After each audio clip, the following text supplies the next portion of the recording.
Başla. Hurmatlı mekandeshler. Ben Kırgız elimin aldığında, memleketin aldığında hiç kaçan günüm yok. Günüm bolsa, üybülöndün, bala çakanın aldığında günüm bolsa mümkün. 30 yıldan beri ışlarda da kısılıp kiredim. Bro elimden, jerimden aldığında hiç kırda günüm yok. Ağırda o Kırgız yerinin bütündüğü buzulmasın da düşündüler. Reşotkanın içinde oturan. Ayrım sosyetlerde çıkıp atkan cenabı lezva menen kırkıp bir jaktı jaman көрсөтүп атканда düşürlerini. Biz bolgonu komitet түстүк кемпирабатты коргоо боюнча. Канткенде кемпирабатты бербейбиз деп кеңештик.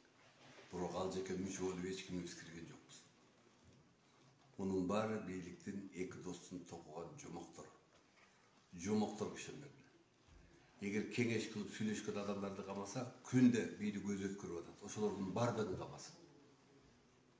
Жерлерде атайын өз тараптарына жыйындарды өткөрүп атат. Ошолорду камасын. Эми үчүн биз кемпирабатты бербейбиз дегендер кеңеш өтүп сүйлөшсөк бизди камайт.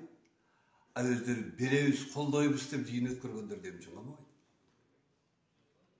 Кана адамдардын тең укуктуулугу. Алардын да пикири бар, биздин да пикири бар да. Biz kemпирабат кыргыздыкы берилбеш керек деген пикир үчүн камалып атабыз.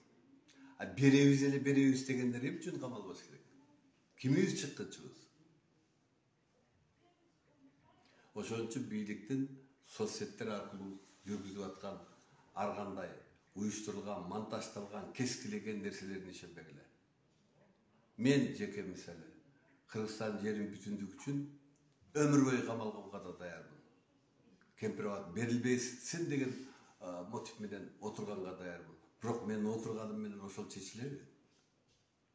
Чечилбейт. Ошон үчүн ар бир кыргыз мекенибиз үчүн, мекенибиздин бүтүндүгү үчүн үнүн чыгарыш керек. Ал милдеттүү.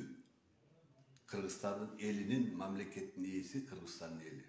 Чыныгы элдин, мамлекеттин ээси менмин десең, анда үнүңдү чыгар.